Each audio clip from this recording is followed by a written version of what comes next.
Bismillahirrahmanirrahim. Assalamu alaikum wa rahmatullahi ta'ala wa barakatuhu. Mi salminimon on fof e salminango islam musidɓe tedduɓe. Mi salminimon, mi jurimon kadi mi yetti on, mi mani on. En garti kadi e yewtere men kadi hande ko fate deftere men tindi ko fate deftere men Ndikkiri Joom Moolo nde tawno nyandete en baɗino ko en jangino hen seeɗa mbiɗen ko hammadi e yerel nde ɓe jawtannode ha sernaɓe ngare hammadi o fecciɓe en ɗon fof en jangi ɗon hammadi yanode on wonde yerel ha yummum hammadi ari toon wi ɓe kawmum hammadi maayi. Hammadi wi ko balel mum kabaru ɓurɗo musde waɗi nde tawno balel makko maayi. Ɗum ɗon fof en jangi ɗon, en ji kadi jiɗgol hammadi e baali nde tawno fulɓe nen jiɗi kulli mumen ha ɓurti. Eyyi ko wona ɗum ko kadi nde ɓoyno Samba miñum hammadi ari tawiɓe hedde toon, tawi toon hammadi e yerel o wiɓe o haalniɓe kabaruji kewɗi o wiɓe hen won yanoɓe sayno yaade gattina piya kadi o haalni tan kabaruji tan bonɗi ɓe cikkano ko kabaruji moƴƴo addata ndeket ko kabaruji bonɗi ɓole o addi. Ɗum noon hande noon ko hammadi e ceerno gundoji o wi nden ndungu luggiɗi so hammadi aynoyi nyalli ladde ha hiiri o hirtina baali makko e nder coyle gese emo radda gundoji so o jofti o hira huttude gundoji makko o tirda guri ɗi nyanyoji e mooloji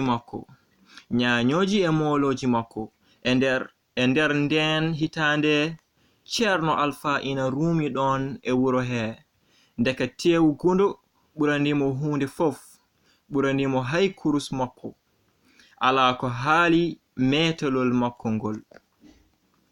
Waɗi saha ceerno Alpha namdi hammadi to heɓata ɗi gundoji payɗi.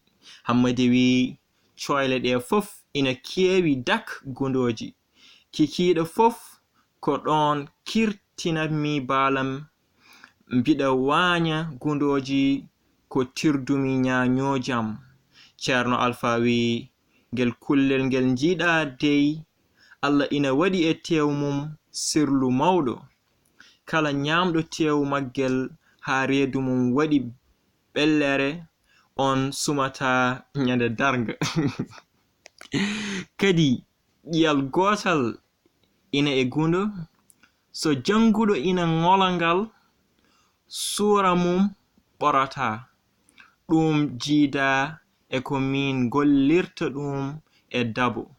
Minan janguɓe emin jogi hen golleji mawɗi sanne.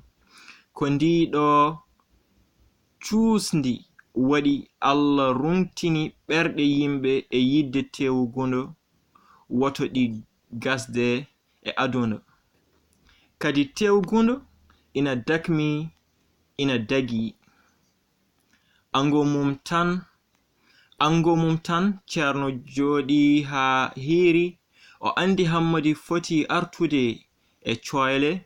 O wi almudo makko Abdullahi ƴettu satalla ka njehen caggal wuro aɗa dursitoyo ngaddora laɓi e gasirgal. Ndeka nawi ceerno tan ko wanyoyde gundoji ɓe njehi ha ɓe jotti e hammadi. Alpha wi hammadi addimi hande ko mbiɗa yiɗi mbanyanami. Alpha wi hammadi addimi hande ko mbiɗa yiɗi mbanyanami ngari gundo mawdi mbiɗa jogi hen haaju mawɗo no fewi. Ceerno ina fembi hoore mum ha laaɓi tos o heddi waare e gemene o loggi kurus e dande o dadi metolol makko o ƴetti sawru mawndu emo jeysa emo wulna ɓandu makko. Ceerno e Hammadi e Abdullahi kiri riwde gundoji e nder coyle, so ɓe njii gundo tan Ceerno wana e ñeŋtade ina wiya gundo nuɗɗino, gundo nuɗɗino lawɓe ngari, gundo nuɗɗino lawɓe ngari, gundo nuɗɗino lawɓe ngari. So o ɓadima tan gundo doga, ɓe ndewa hen eɓe ndiwa keɓɓe. So gundo naati e ngaska, ɓe kira asde nde wonno Ceerno Alpha ko suka joom sembe. So ɓe naatini gundo, o nanga dorlol, o hira fodde, o wiya ma o yaltina gundo o sembe. O wiya ma o yaltinira gundo o sembe. O fooɗa ha o tampa. Hammadi wiya ala Ceerno watto fus becce ma e mere. Gundo yaltirta podgol. Muño mi waɗa loocol e caggal he tan o woppat tawa a fusani becce ma. Ceerno wiya ala Hammadi wato waɗa hen loocol ngol, ɗum ko ñamate. Ɓe ngasa ha ɓe kepto hoore nde.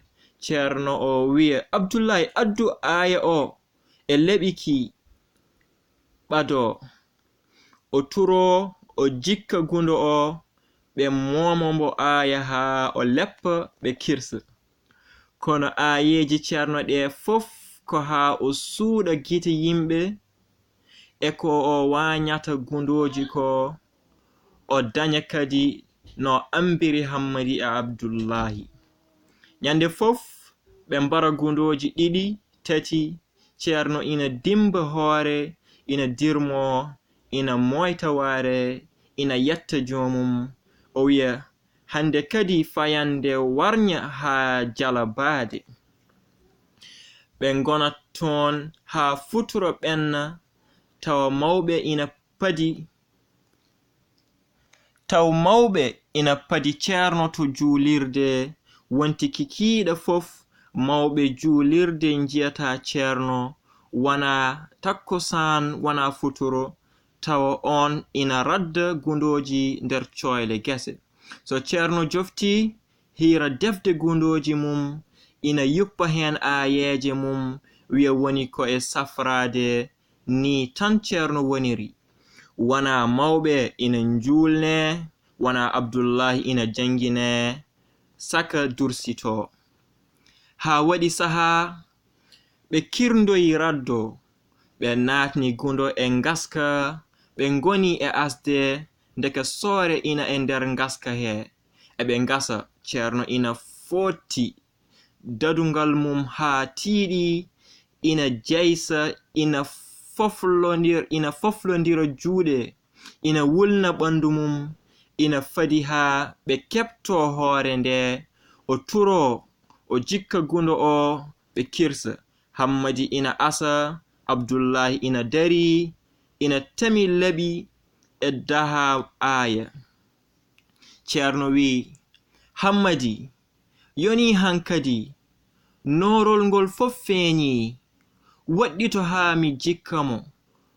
O yecciti e Abdullahi o wi ɓadin laɓiki e aya o, hande kadi Mikayilu ɓetti, hande kadi Mikayilu ɓeti, cakkudi heɓama. O turi o jikki, o ndarani ni. Hammadi ina runti, ina fiɗɗa juuɗe mum.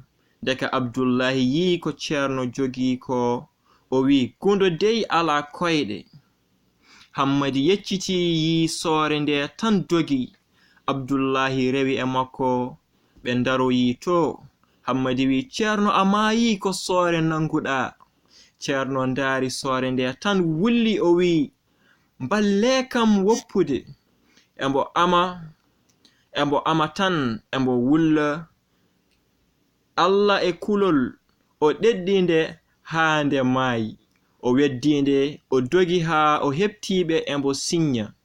hammadi wi koni ceerno jara yilu debi be tandema seede tan nde ngatma gila nyande hen ceerno alfa woppira doyde gundoji dum non musibe teddube hande kadi kaaden do